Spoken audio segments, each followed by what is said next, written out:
Good evening, everyone. My name is Laura Ann Singh, and we are here on behalf of the American Center in Moscow with Julian Gargiulo, who is just one of the most interesting people on the earth. I'm so excited to get a chance to talk with him and hear about this truly fascinating life that he has carved out for himself. When I think of Julian, I have only known him for about a year, and everyone I know that knows Julian truly adores him and has nothing but positive things to say about him. And he's carved out such a unique existence through arts as a career. And he's someone that I think of as like this stateless being. He's really at home almost anywhere in the world. And part of that is because he's a polyglot, but also because he's got a very unique way of disarming people. And despite the classical music that he brings, which is very serious and beautiful and erudite by a lot of people's understanding, he makes it very accessible. So I'm very excited. Julian, welcome. It's great to see you. Great to be here, Laura Ann. Thank you. Thank you for having me here on the American Center in Moscow. I'm very excited. In case you're wondering if this background is like one of those fake backgrounds, no, it's actually, we haven't put up anything on the walls. We're just hoping to leave Brussels very quick. So tell us a little bit about you're in Brussels, is that right? That's not very nice. After 9 years of hating Paris, now we're 1 year into hating Brussels. But I love everywhere. There are reasons to be happy. You said that I feel very comfortable everywhere in the world, which on the one hand is true. On the other hand, Upper West Side of New York City would be best. But no, it's great to, and such an unexpected surprise to see you here, Laura Ann. I know. I thought it might be it was great to connect with you. I was excited to get to just have these conversations in front of hundreds of people instead of in a kitchen somewhere in St. Thomas, which is how we met. Is this going to be another one of those Zoom calls where it's just really the two of us talking and nobody's out there? It won't be, of course, because I posted it to Facebook. So there's people watching, and at least one person. For those of you watching, hi, Mom. Right? For those of you watching, please send in your questions. Towards the end of the hour, we'll have time to answer any questions you might have for Julian. So I did meet Julian. I'm a vocalist in the United States, and I met Julian because of mutual friends who invited me to a festival that he has produced for how many years, Julian? This will be the 19th year. The 19th year of a festival on the island. I started it when I was 1, you see. Yeah. So let's just start. Tell us a little bit about your education, how you came to music, how did you feel called by it, drawn to it? Tell us about how you got into this line of work, and then we'll talk a little more about what you actually do. Okay, so yeah, I mean, I'm oddly enough an Italian. I was born and raised in Italy, so I don't necessarily sound Italian. I was born in Naples and raised in Verona. Naples, Florida, Verona, New Jersey. I say sometimes, but I was really born and raised in Italy, and then mixed parents, Italian and not mixed, confused. Well, also that, but Italian American, and so we spoke both languages at home. And then I didn't really gravitate so much towards classical music at a very young age. I know that there are many Russians on this call, and I did study in Moscow, and I know that the tradition in Russia is to start when you're so young, and I didn't do that. I played the piano by ear because my parents loved music, and I have an older brother and sister, and they got piano lessons, and my parents, they didn't want to waste more money on me. I was very disorganized as a young young person, and continue to this very day. But I did at some point really get into it, and I auditioned for the Conservatory in Verona, Italy, and I got in, and I met a very inspiring teacher, and I think that was the point at which I very quickly, in fact, decided. I had just been really studying for about 6 months, and I was very convinced that that's what I wanted to do, which I think is a great advantage, knowing what you want to do. And so from that point on, I was just doing music all the time. And I was very lucky because my parents were, not those parents that are like, no, you must study medicine. So I ended up doing this, and I did go to Moscow. You want to say hi to the Muscovites watching right now? Да, если можно даже по-русски, если хотите. Ну, наверное, тогда Лорен не понимает ничего, но для меня это, я не скажу все равно, но для меня это очень удобно по-русски тоже. But we will continue in English. I love to do that because you sound just like you are from New Jersey, and then all of a sudden you break out in all these, like any language, and you're like, oh, you're fluent in lots of languages actually. So I wanted to prove that this wasn't just, we aren't just like ramping you up. Well, yeah, it's funny with my kids because I speak to them in Italian. My wife is Greek. She speaks to them in Greek, and we speak in English at home, and they've always gone to French school. So it's that's amazing. So they Nabokov, I believe, said it's one of a regular quadrilingual upbringing.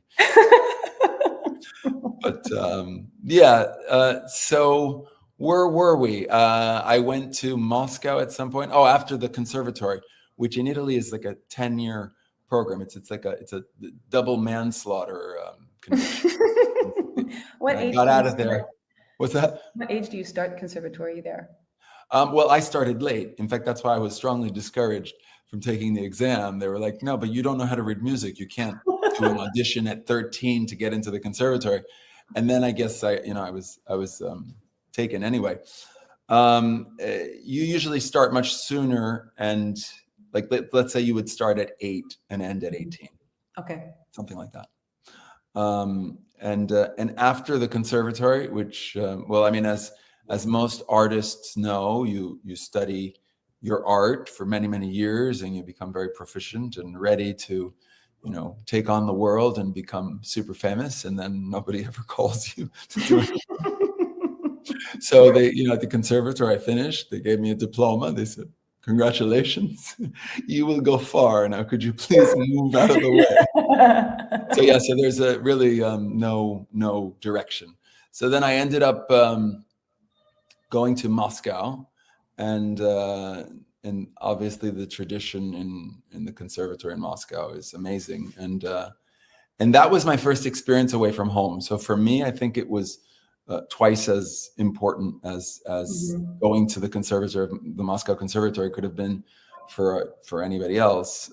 It was also my away from my parents, and that's where I became who I am today. And my hair grew in, and I was going to say, is that where the hair came in? Pretty much. I didn't trust the barbers in Russia.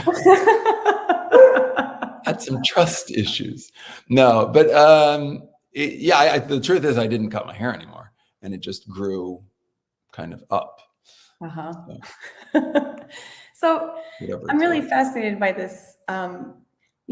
Making a living as an artist is just, it's such a strange dichotomy right now in the terms of history, right? Because we have more access to recording, to technically like building out your audience, and a lot of these tools that have traditionally been held by some greater powers are in our hands now. But it's so diffused. There's so much out in the world. It's really hard to find your audience, and it's hard to kind of distinguish yourself between all of the giant tidal wave of available stuff. So how have you done that and gone about that?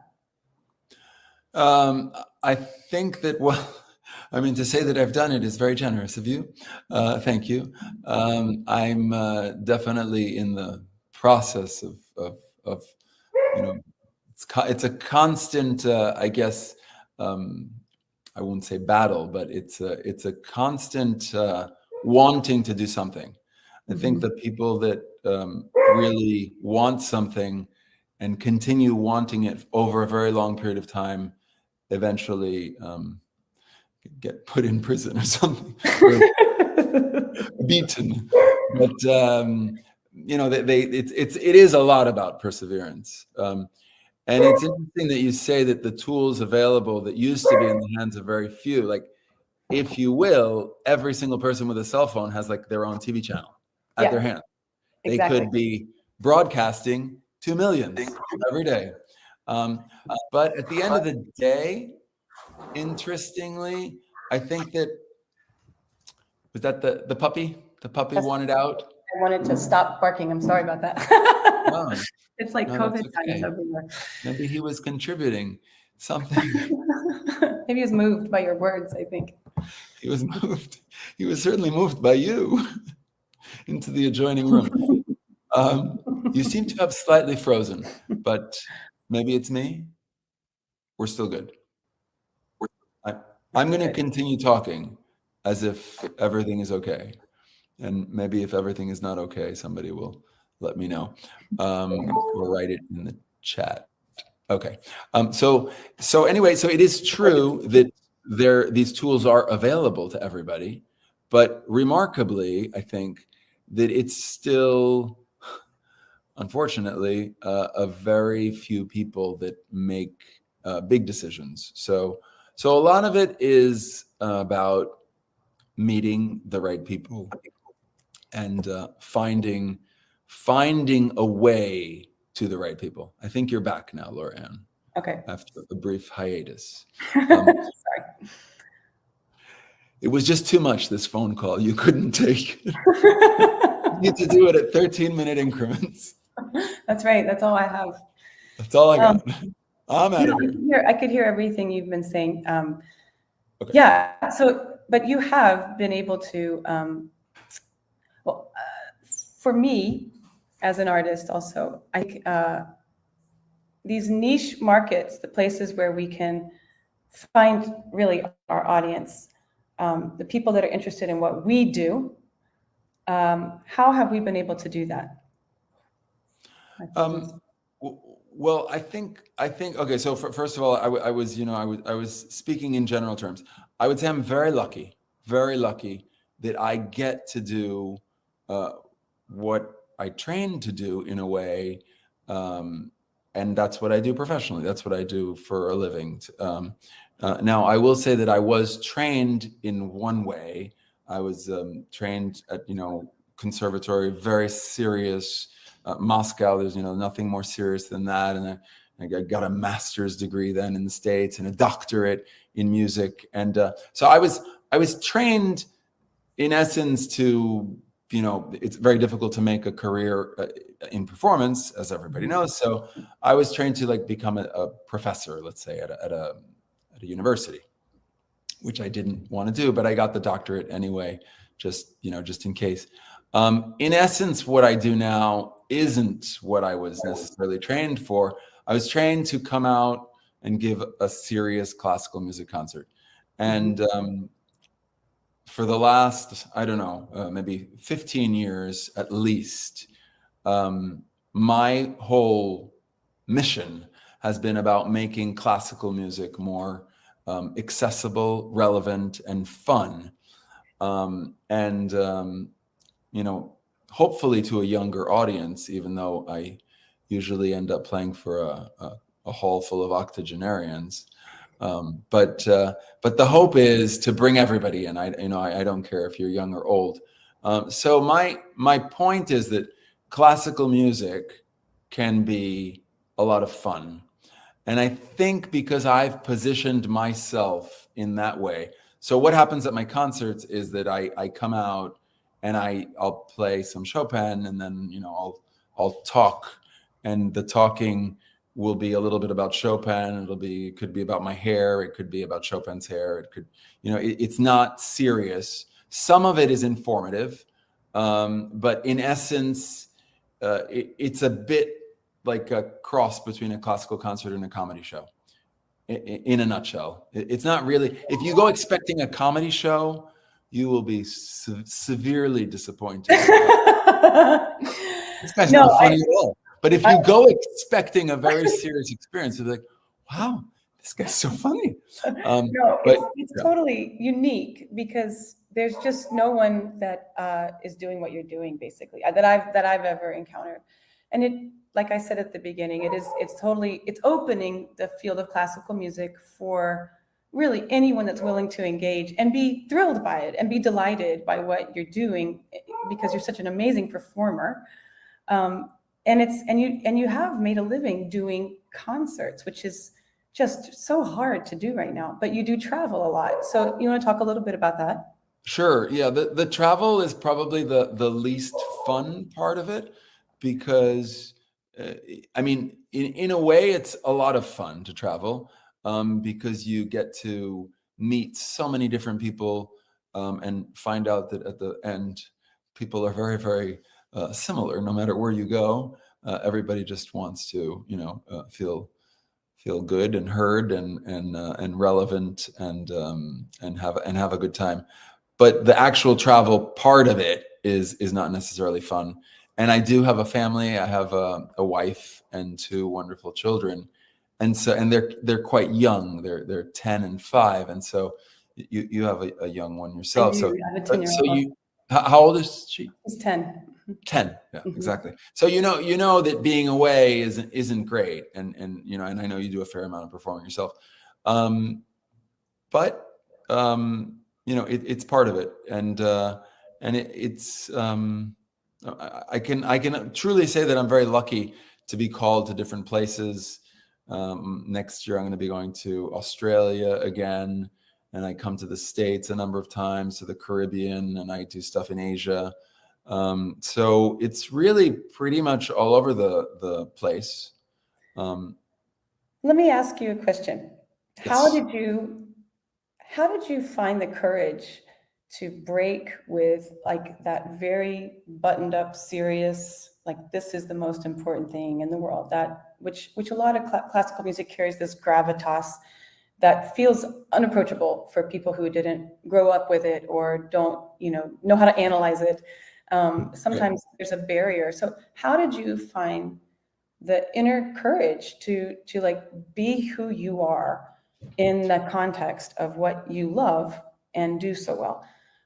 Because I'm sure that there's pressure from people saying like, oh, this guy, what's he doing with our music? Or, people maybe don't take you seriously or get mad that they think you're making fun of or light of music, or opening doors to people they don't think should have access, Like how did you find those, that? And those people are not invited to my concert.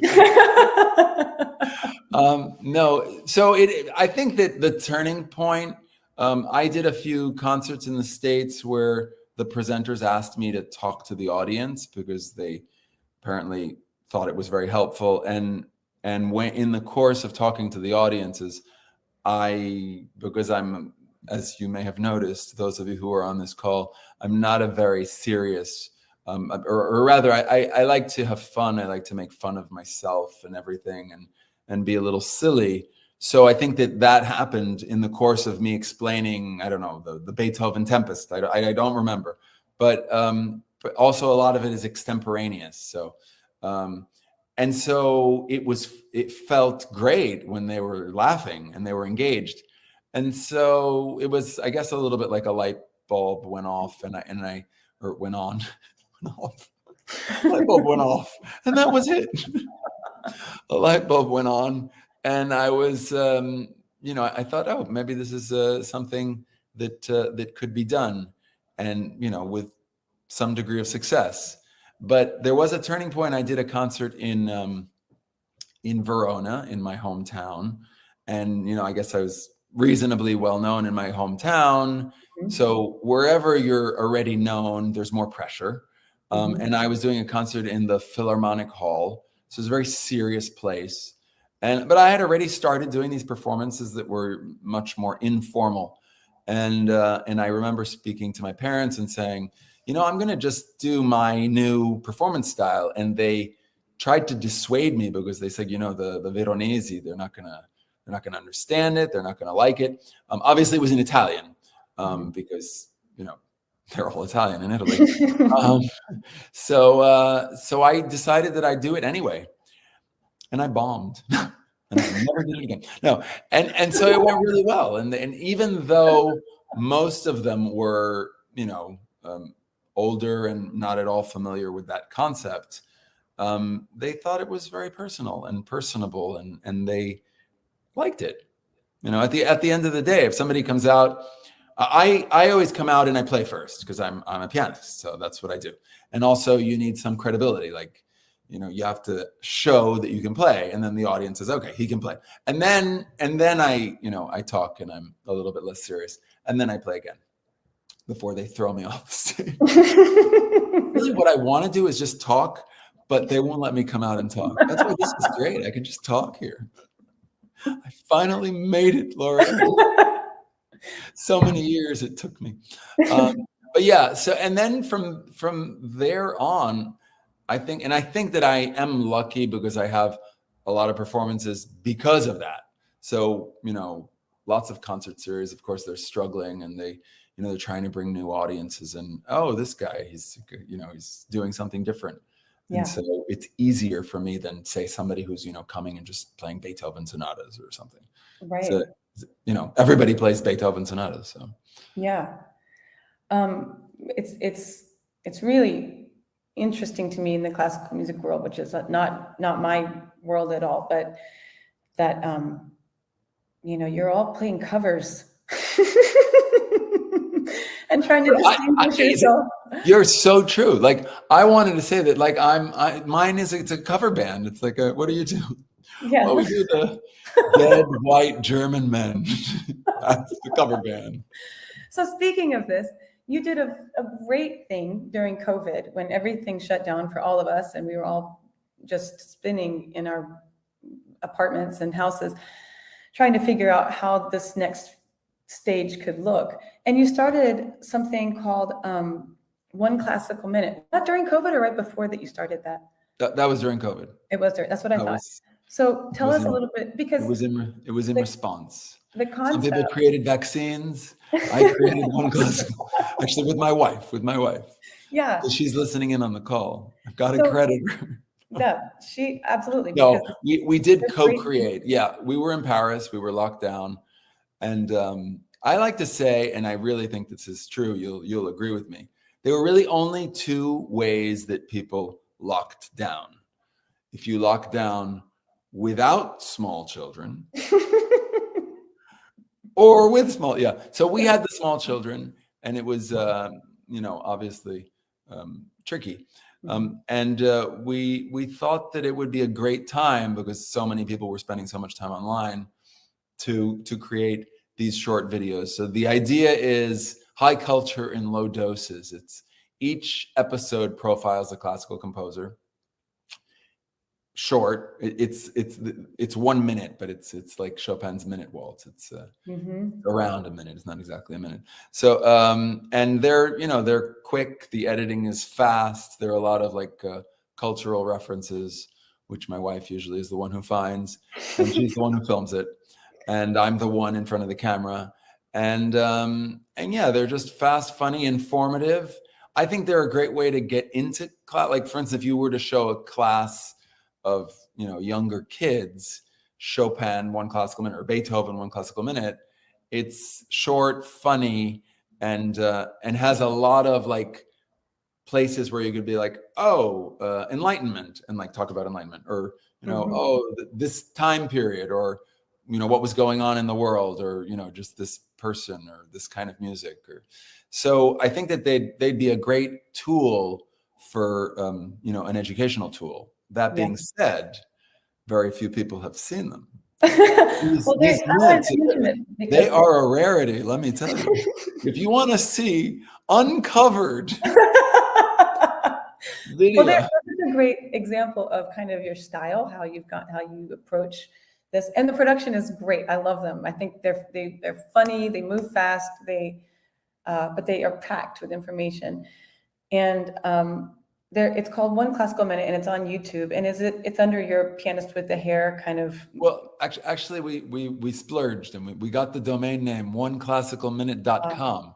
So if you go to oneclassicalminute.com, it will bring you to all the episodes, which are all on YouTube. So it will essentially load a YouTube page with all of the minutes. And I'm glad you're a fan. I'll give you the required money for saying that later. Yeah, I'm expecting. Do you want me to Venmo it or? Well, the thing that is important, I think, that people understand about most living, working musicians at this point in history have their fingers in a lot of pies, which is to say you have to have some diversity.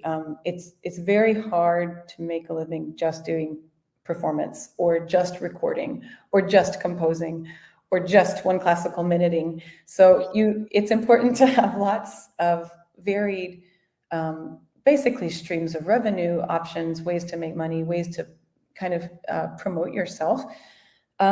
And I think you've done that in a really authentic way. So just to mention a few of these, I wanted to talk about some of them. You are a Steinway artist, which means? Steinway Artist is, unfortunately, doesn't mean as much as it sounds like it could mean. But it sounds very impressive. It sounds very impressive. I'm a Steinway artist. Wherever I go, a Steinway follows me. I drive a Steinway. No, that came about. I was in Singapore, and I did a concert, which I guess was kind of high profile because the president of Singapore was in the audience. It's kind of silly because they had asked me also to write a piece that I was going to then premiere their forehand piece. And I decided that I would name the piece Graffiti. So I know this piece. You know the piece. We played it in, yeah. And so then I could always tell people that I went to Singapore and did graffiti in front of the president of Singapore, and everybody clapped. So yeah, that's just me being stupid. But after that concert, I was approached they had brought a Steinway, obviously, for the concert. And the Steinway people said, would you be interested in becoming a Steinway artist? Which essentially means that, you'll try to be a brand ambassador for them. You'll try to play Steinways. I love Steinways anyway. So I was, that's my favorite piano. Anyway, I have a Steinway. So it was, not a difficult decision. Yeah.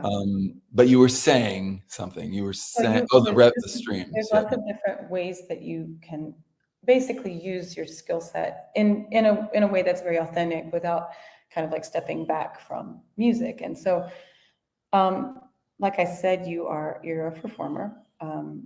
You play all over the world, and you compose as well, right? I do, and that is probably one of the things that I'm more excited about. I recently, every year I write a piece for that competition that I run, which is another thing I love to. This segues into this, which is great. Segues into this. So every year I write I wouldn't say it's a substantial work, but it's like a multi-movement, either a violin sonata in 4 movements or a cello sonata or a song cycle. And I was very lucky that the competition, in a way, has grown a lot. And of course, it wasn't just me. Again, it was so many people that helped make that possible. Like the Avery Fisher of Avery Fisher Hall in Lincoln Center fame is on our board. Susie Fisher and Jeffrey John Davies, who runs the violin channel, created the violin channel. He's on our board. It obviously takes a lot of people, but essentially the competition, which started out, it used to be called Getting to Carnegie. The idea being that competition open to everybody it rotates between violin, cello, and voice. There's no application fee. I wanted to make it as easy as possible. You basically just send in a video clip of you playing the violin, and then 4 finalists are chosen, and then they would come to New York and play in Carnegie Hall. So getting to Carnegie literally as well as, figuratively. And the audience in Carnegie Hall would vote for the winner. So again, my idea of making the audience feel much more engaged, because the audience is now choosing the winner. There's no professional jury, as in all classical competitions. Right. It's up, so it's like America's Got Talent meets, meets Carnegie Hall, and it's been a lot of fun.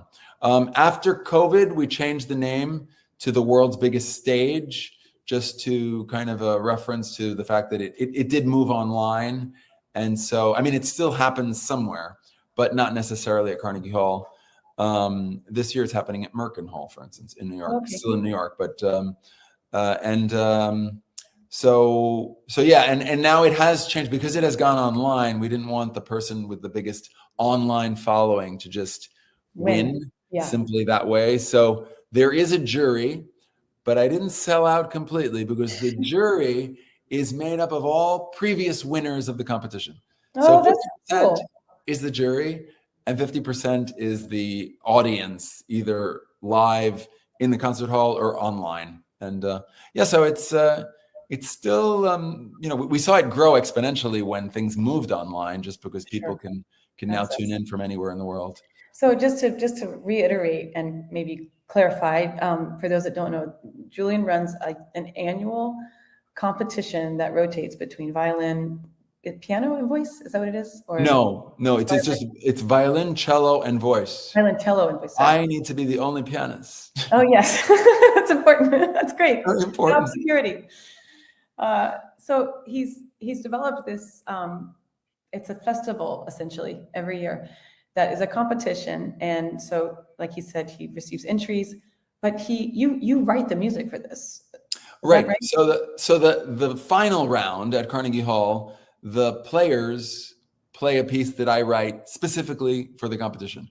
So this past year was a song cycle, which gets premiered that evening, and so the 4 singers each sang 2 songs, and it's the 3rd song cycle that you even sang one of my songs. I sang one of them, I did. Not at this competition, but at the other thing I wanted to mention, another amazing thing. For 19 years, you've run it started on Water Island in the Virgin Islands, and it has moved to St. Thomas, but it's called the Water Island Music Festival.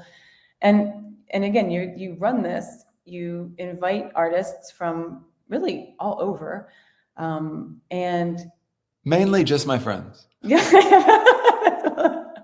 Who have been scattered all over the world. I've been scattered all over the world. No, that's not true. But you're not my friends. I don't exactly. Enemies, really, we're enemies. Keep your friends close and your enemies close. Just one Zoom call away.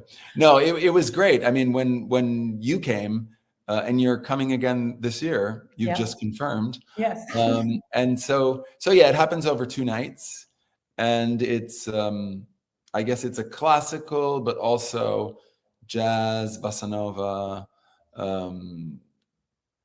festival, and it happens in the Caribbean, and there's a whole story about how it started, which I won't bore you with the details, but it has continued mainly because it happens in January, and everybody wants to leave New York in January and go to the Caribbean, in essence. But it is great because, having gone there for 19 years, it's a bit like, it's not just any other venue where you go and play. Some of the audience has, really followed my life and the life of some of the musicians who have come repeatedly, from when I didn't have kids, and now I have a 10-year-old daughter. Like that is priceless in a way. It's quite cool. It's really amazing because it's a very invested. I sang for the first time last year, but I'd heard about it for years through Wells and Masha, who are other musicians that participate. And it's it's got huge community buy-in. Everybody is excited about it. There's a lot of like just energy around the festival, and the festival itself.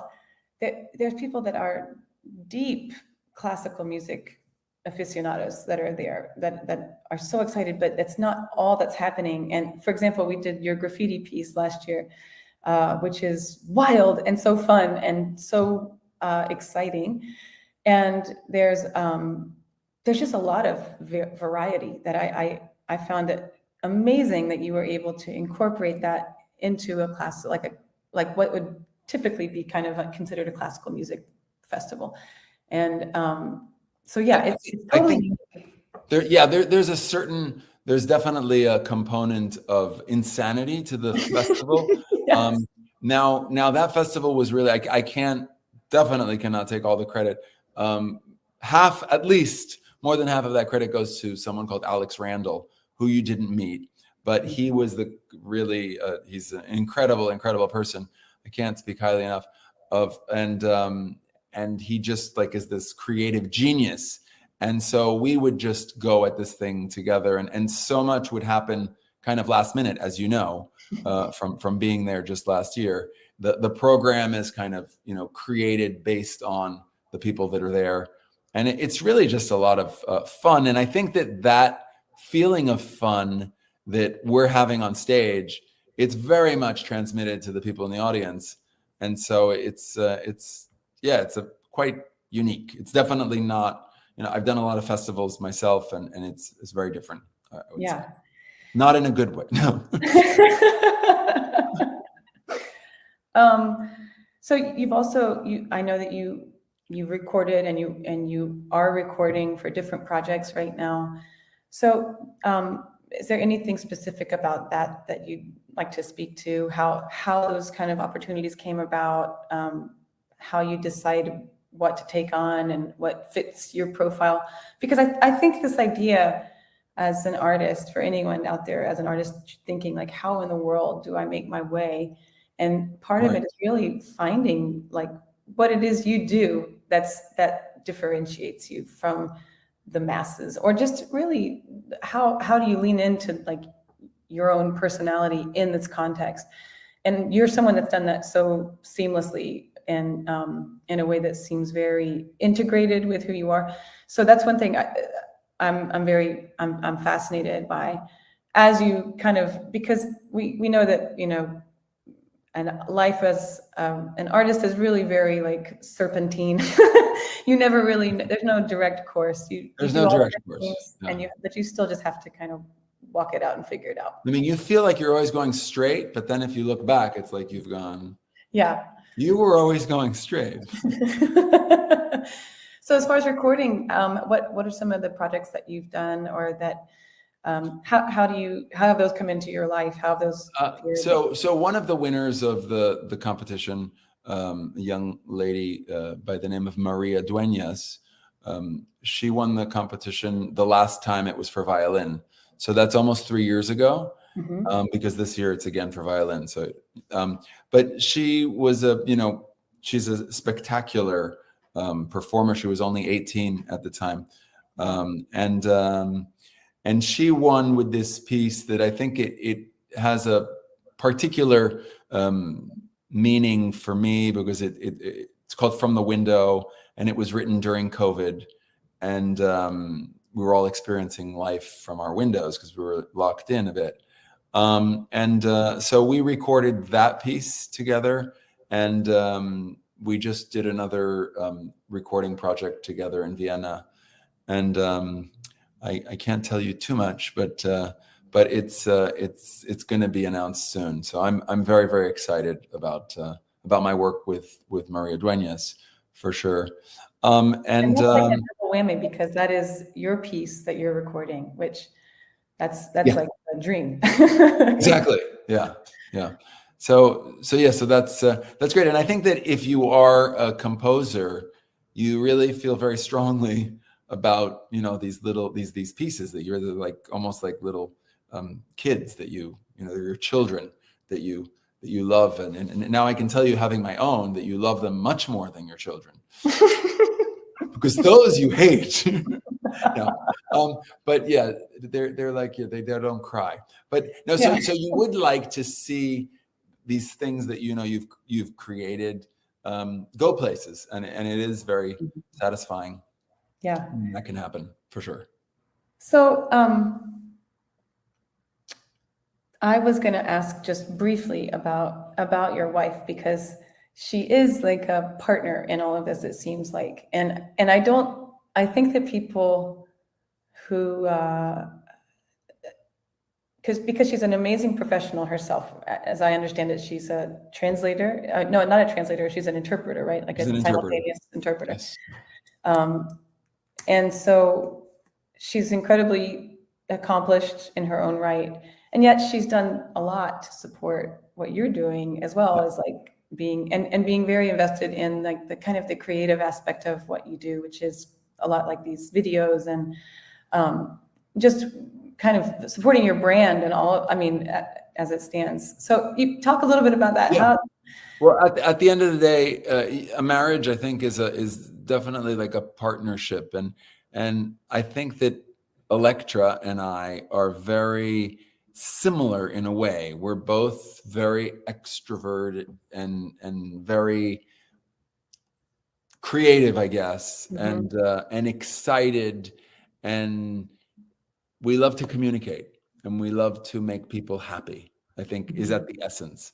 But it's very much like a team that, the things that we do. And even when it's being away from home or like going on a concert tour, knowing that she's gonna, that somebody's gonna be with the kids and that there's not that to worry about is an amazing feeling. And of course, with One Classical Minute, where we're kind of like co-creators and coming up with the ideas together, that's great. I mean, one of the difficulties, I would say, is that we are so similar. I think in a lot of relationships, there's one person who's like extroverted and creative and loves to have impromptu parties and all this, and the other one who's like, no, this is a bad idea, we should think this through. And that person is also usually good at doing the taxes and at like keeping accurate logs. So neither of us are that. We're both like, should we go to Paris? And like, yeah, but then I have to leave for a tour the day after. Oh, but it'll be all right. Yeah, it'll be all right.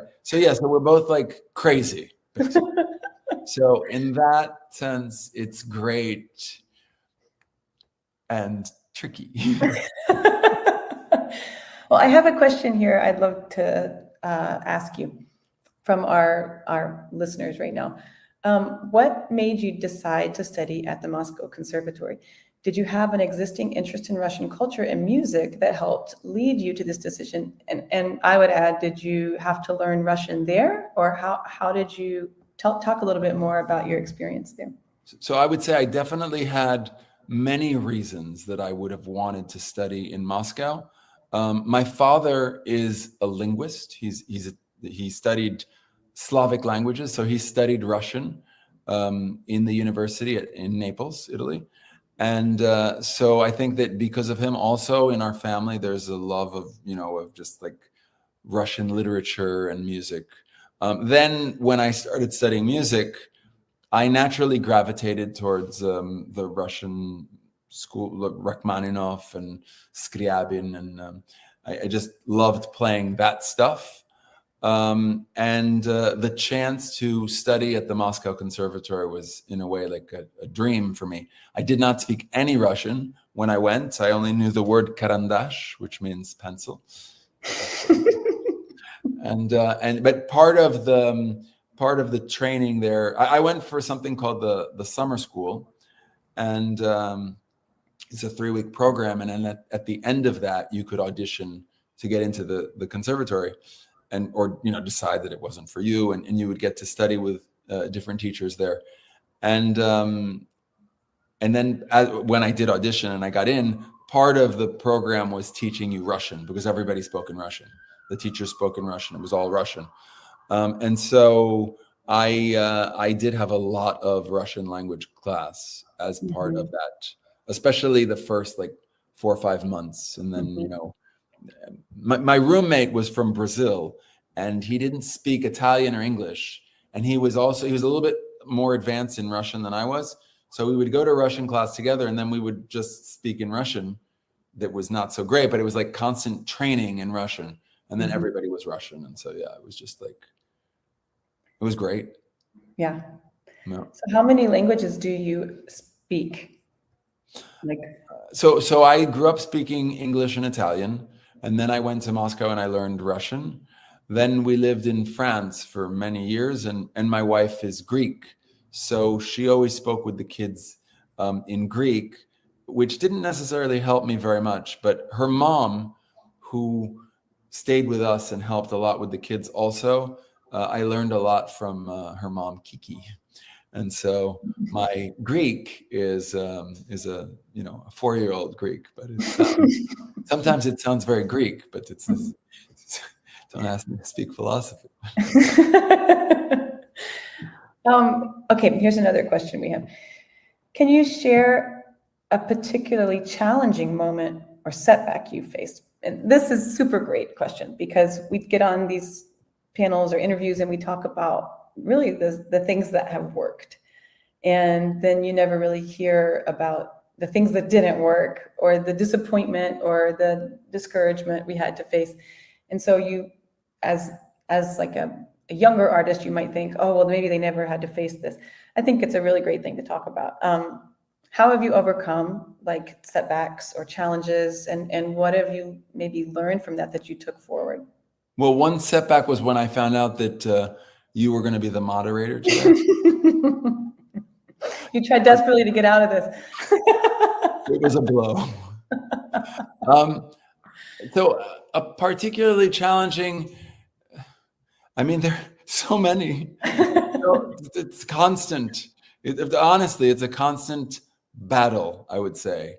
And then, when you have kids, I'm not going to mention that part. But I think that I'm trying to think, like in Moscow, when I was in Moscow, I don't know, there are just so many different things that didn't happen. I think that the secret to success is, I guess, at some level, enjoying failure, because you're going to fail so many times. You have to be a masochist in the arts. Yeah. You call people, you propose things. You have, like, I do so many, like I do these Chopin and Champagne evenings. I do talks in school. I do workshops called "Is This Beethoven?" Like I come up with all these extravagant ideas, and then most of the time people are like, nah. So really being able to, at some level, just not care about. I guess you have to be. It's really difficult. It's really very difficult, because you have to believe in yourself. But why do you believe in yourself? Is usually because you have some success, right? And then the more success you have, the more you're able to believe in yourself. And so it's just one of these things that feeds off itself. But you just have to let go of the setbacks, as I'm going to let go of the actual content of the answer. That's right. Right. Erase it from the internet. Move forward. No, I think that's incredibly a really important message, because yes, absolutely. It's a constant battle. You've never failed, though. What's that? You've never failed, Laura Ann. Well, I've heard about other people's failures, and it's hard to listen to. You immediately disconnect those phone calls. I do. I think that I think when you have not that you need to be married or even partnered to have a successful artist career, but it certainly helps having someone at home who has a lot of faith in you. Someone in your life, because there are times when you're like, oh, does any of this matter? Is this working? Yeah. And to have someone that is like, yes, of course, kind of an optimist on your side. Have one optimist you can call that really likes you. That would be a good one. You need a really good liar in your life. Yeah. Everybody needs a really good liar. So balancing a career, this is another question I think is a great one, between New York and Paris. It's like everyone, it's like, wow, so glamorous, that's amazing. But, the brass tacks of it is very challenging, I'm sure. How have these cities, now I know you're in Brussels now, but you have spent a lot of your life in Paris and in New York. Those are kind of the two of the big influences, I would say. Of course, Moscow. But how have these places influenced your lifestyle, how you order your life, what is important to you, your creative process? How has place been important for you? Well, I think that New York was very, very important, just because, as the stereotype is that so many people are there, and people in New York, there's so many people that are not from New York.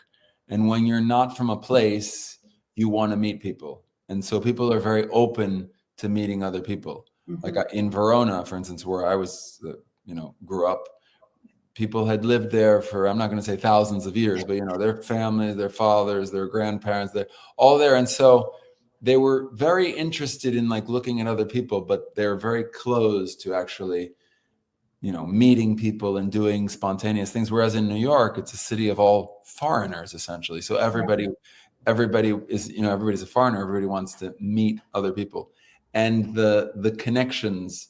And then for some reason, New York, it's really the only city that I've ever felt very strongly about, just as a, it sounds very stupid. It sounds very cheesy, but there's something about New York, the energy there. It sounds like I shouldn't be saying it, but that's my experience. Paris it was amazing to live in Paris. I lived through some very particular times in Paris. The lockdown, COVID, and my kids were raised in Paris. And so it has much, I never did much performing there, whereas in New York, I performed a lot. And so Paris was always much more associated with returning home for me. Mm-hmm. So it has all that, warmth of feeling. Yeah. And I wrote a lot of the music that, that I've written was written in Paris. Mm-hmm. But yeah, I would say that's it. And very tricky. Of course, when we were living in Paris, I was going to New York a lot just for performances, but I wasn't really anymore living there, even though, I would still secretly like to think that I was. Well, this is such an awesome question to kind of wrap up this discussion. You read as a real citizen of the world, and I think that is a part of who you are. And I think that's one reason why it's very easy to connect to you as a performer and just as a human being as well. But I think that is definitely transmitted when you're on stage. And this question that comes, this is one of the last questions, I think.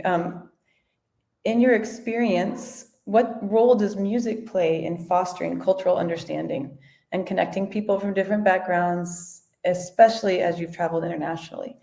Do you think that that's important? Do you think that that's like a byproduct, or do you think that's kind of the goal?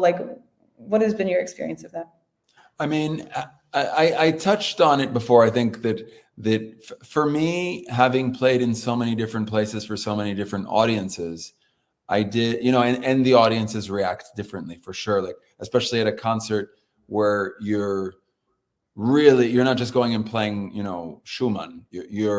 You're talking to the audience. I always feel that at the end of my show, I feel like I have 500 new friends, or I really make an effort to, if one person doesn't like me, I have failed miserably.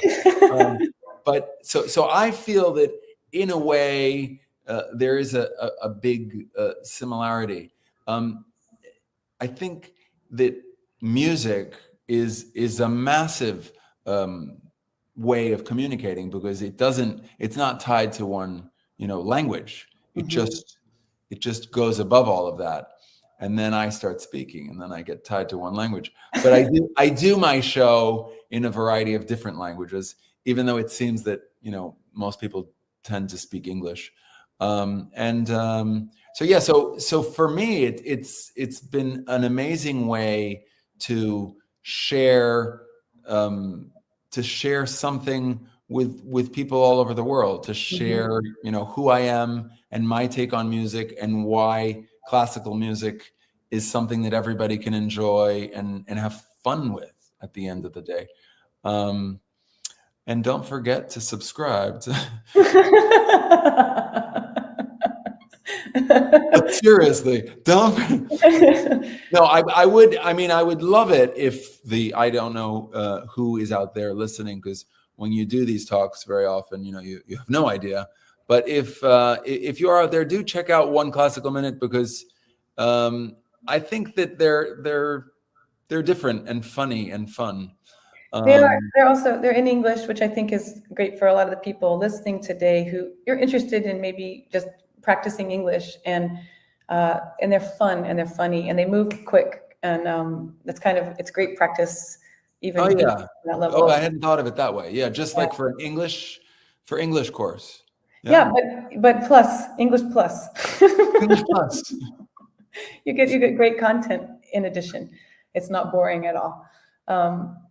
And I think that you have managed to do that a lot in your performances. You draw people together, which is really a lofty kind of noble goal.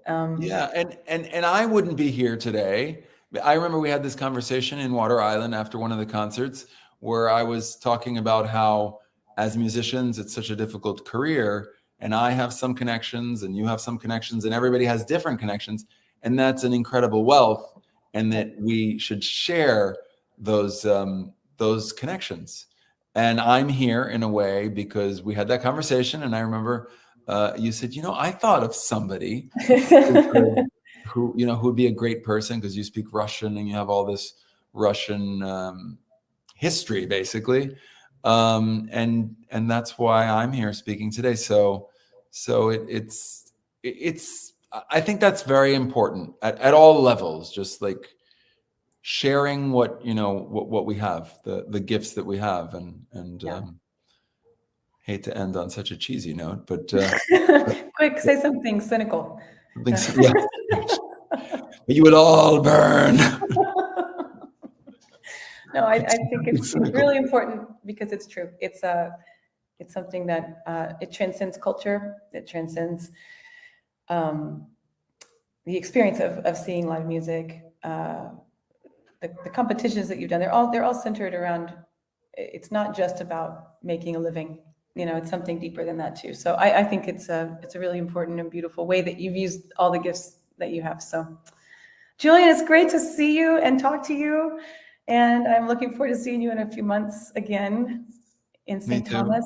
And it's wonderful to talk. And thank you all for listening today. Hope you've enjoyed it, and we'll see you next time. Thank you, Laura Ann, and thank you to the American Center in Moscow.